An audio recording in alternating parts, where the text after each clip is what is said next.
अब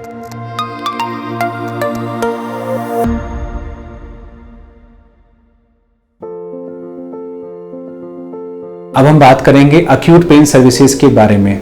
acute pen services का मतलब ये है कि किसी भी पेशेंट को अगर किसी बहुत तेज़ दर्द हो रहा है और अगर वो हॉस्पिटल में इमरजेंसी में या फिर एडमिट हो रखा है तो ऐसे पेशेंट का इलाज अक्यूट पेन सर्विसेज के अंडर में आता है। ऐसे पेशेंट का हम पहले इसमें इवैल्यूएशन करना होता है कि पेशेंट का दर्द का स्तर कितना है। इसमें NRS स्केलिंग या VAS विजुअल अनलॉक स्केलिंग में दर्द का मापना किया जाता है और उसके आधार पे ट्रीटमेंट प्लान किया जाता है।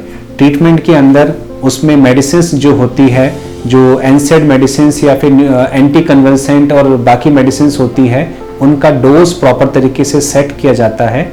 अगर पेशेंट को उससे रिलीफ नहीं मिलता है तो नर्व ब्लॉक का प्लान किया जाता है।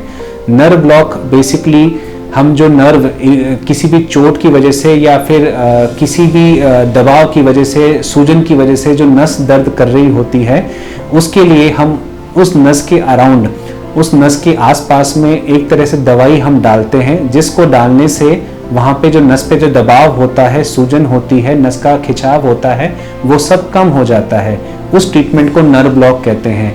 नर्व ब्लॉक जो होता है वो अल्ट्रासाउंड गाइडेड एक स्पेशल मशीन होती है, मस्कुलोस्केलेटल अल्ट्रासाउंड गाइडेड में, उससे हम करते हैं या फिर फ्लोरोस्कोपी गाइडेंस से करते हैं।